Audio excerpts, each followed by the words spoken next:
let anywhere in this room, folks, as long as you can get a glimpse of the great door we have here.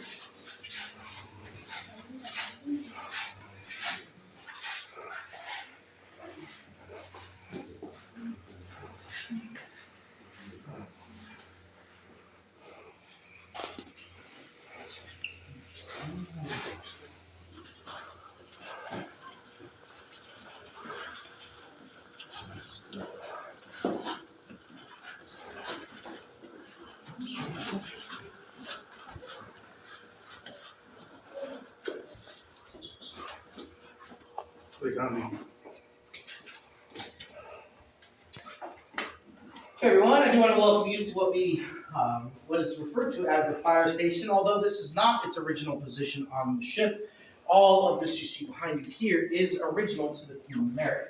We did have a fire suppression system on board that included the sprinkler system. So yes, that is original to the Queen Mary as well. Also in that case, just behind these folks here is a lot of our original firefighting equipment that we had on board, including the fire suit that's made entirely of asbestos. Yeah. Anyway, the main focus for this stop on our tour today is this bluish, kind of grayish looking door you see here. This is known as a watertight door. One time there were 38 of these on board, 34 of them found on the lower decks within the boiler rooms and engine rooms. These doors are meant for protection. So, if the hull was to ever be breached and an area below would start to flood with water, these doors would be inactive. They would be closed to try to isolate a flood to one particular section of the ship. So, the entire process to close these doors took a total of about 30 seconds. The first 24 seconds were simply just alarms that would be sounding to let you know that the doors were going to close. The last 6 seconds was the physical closing of the door. So, imagine this door closing in 6 seconds with 700 pounds per square inch of hydraulic pressure. The door also does not have a sensor in it to tell it to stop if something does get in the way. So, my advice to you, if you are in the way, then, well, get out of the way.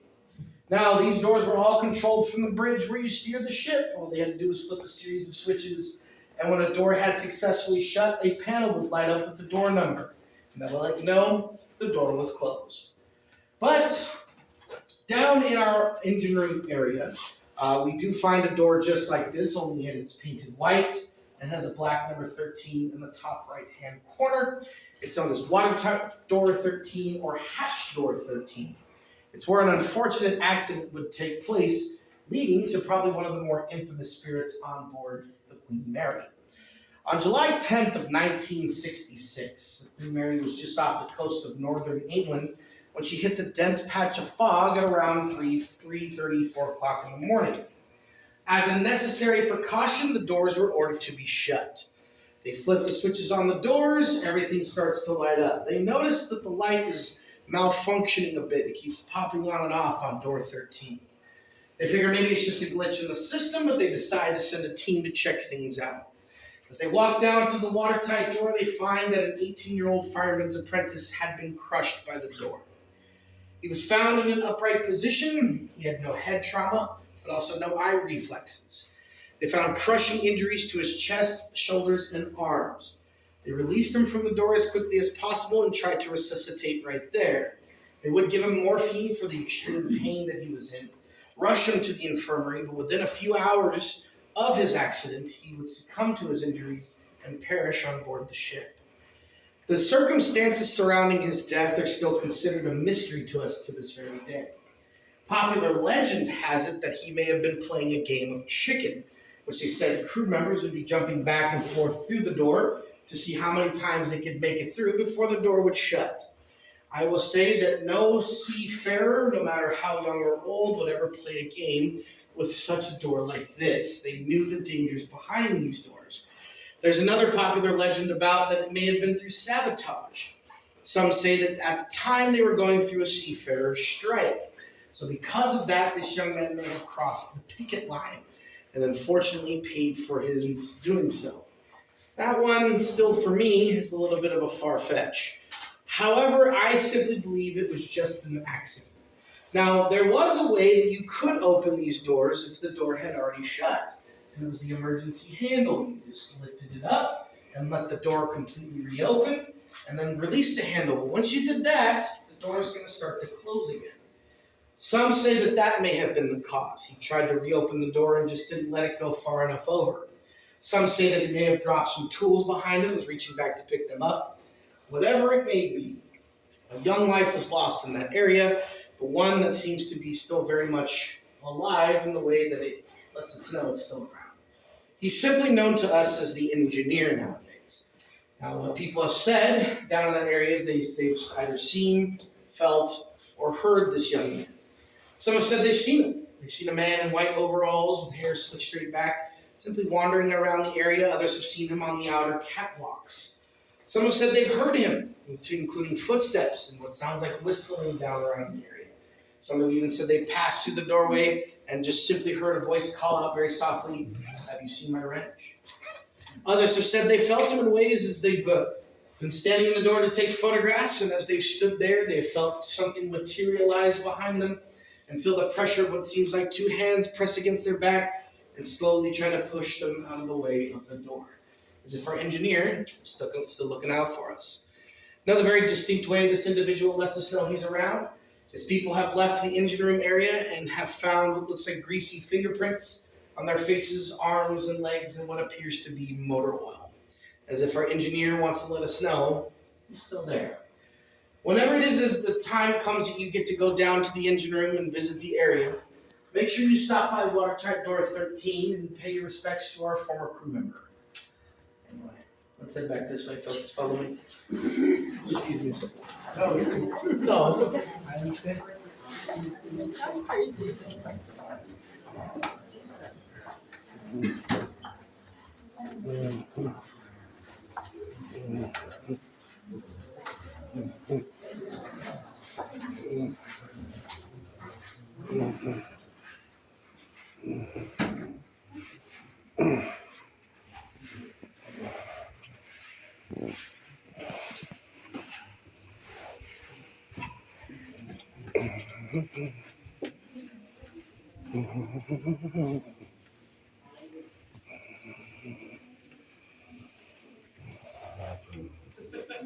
Carrie said it's on.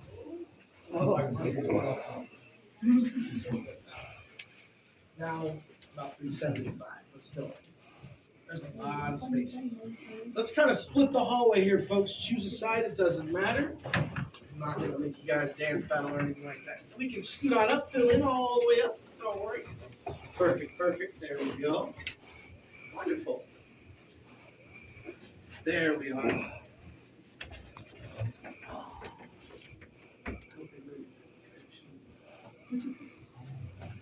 So the reason why I like to stop on this part of the deck is because I always like to show the folks a deck.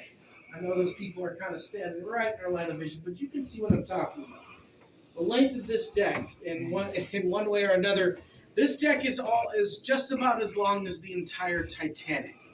So keep in mind, Titanic was 882.9 feet long. This one deck is 882 feet long.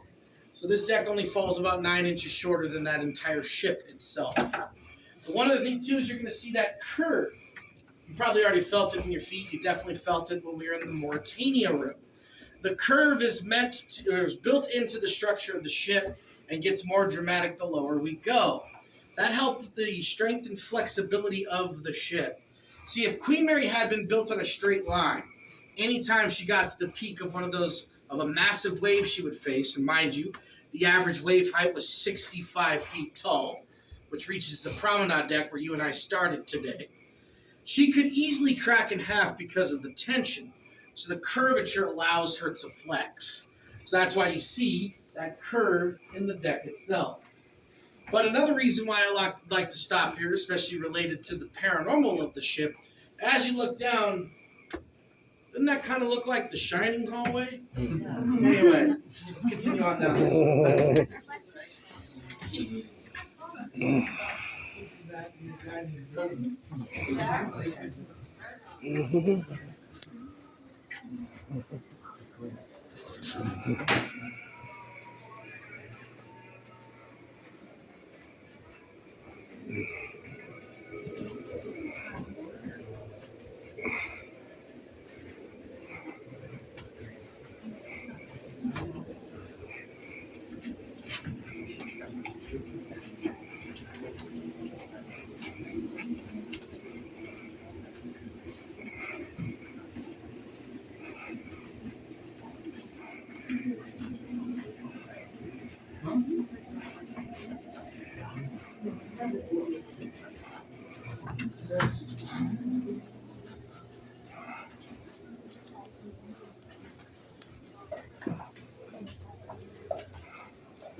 Feel it too, right?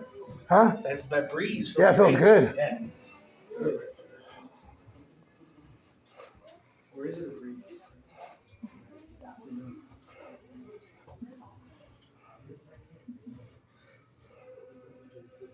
All right, everyone. So, as we stated earlier, a lot of these are. God, Rob, you scared the crap out of me. I'm not gonna lie. I was expecting you to come down that side, and I turn around and you're like, God, all right, man. Damn, Lurch, calm down. All right. So, as I talked about, a lot of these are reports from guests and crew members that we've gotten, the things that we talk about. But there is also many legends on board the ship, and one of the probably biggest legends we have on board isn't necessarily a spirit itself. It's the legend of a room. The room itself, known today as B340. If you've ever read any of the legends of B340, they range as to what has gone on in that room.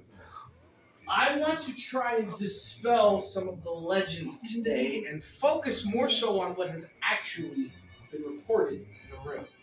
Now, the legend has it that a violent crime took place in there. Others have said that other illicit things have gone on in the room. And those simply just are fabrications from a certain company run by a mouse. They were running the ship in the late or the early 90s and sensationalized many of our ghost stories to try to capture the attention of the general public, and they did a very good job of that, considering that this particular room, B340, has almost like a cult-like following to it. People will come to this ship specifically for that room itself. What I can say about the room is this. 1956, at the end of a crossing, a young man was found deceased in his bed in the room.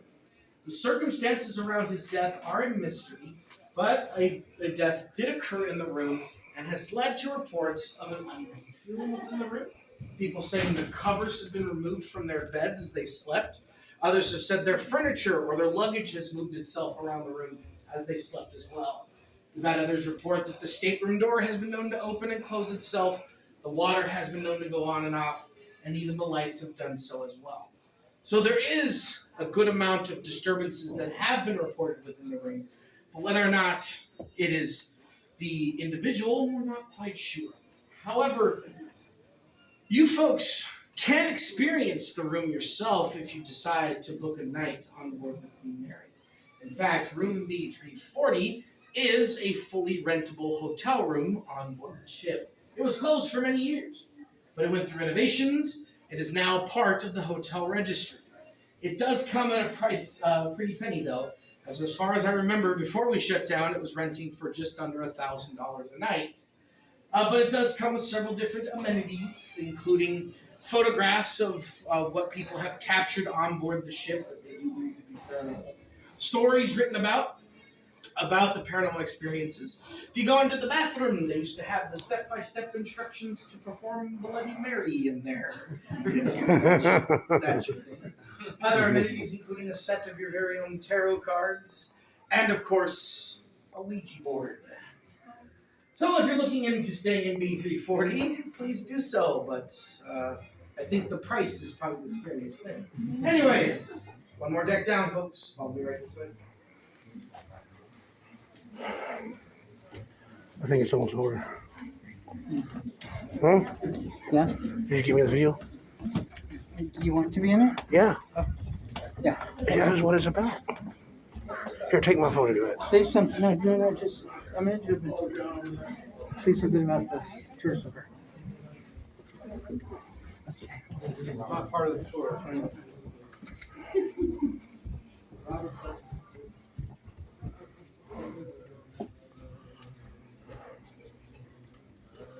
What now? Okay. So what do you think of the tour so far, Johnny? So far, the tour has went really well. It's been really good. A very good hour long, and it is very exciting. So, folks, as I described the following area to you, I'm going to allow you to walk up and sort of look into these doors at any time. Don't be shy. But what we are currently located outside of course, is the first-class swimming pool. First-class swimming pool is available to, you guessed it, the first-class passengers. Second class have their own pools located at the stern section of the ship. That is now what we call the 4D theater. So, if you did visit us pre-pandemic or you have plans to visit us in the future, the 4D theater should go back into full use. And keep in mind, when sitting in that theater area, you were sitting directly in the middle of the second class pool area. Third class, they didn't have a pool. And it's not because we didn't want to give them one. It's just we simply didn't have the space to do so in the bow sections of the ship. However, after enough complaints,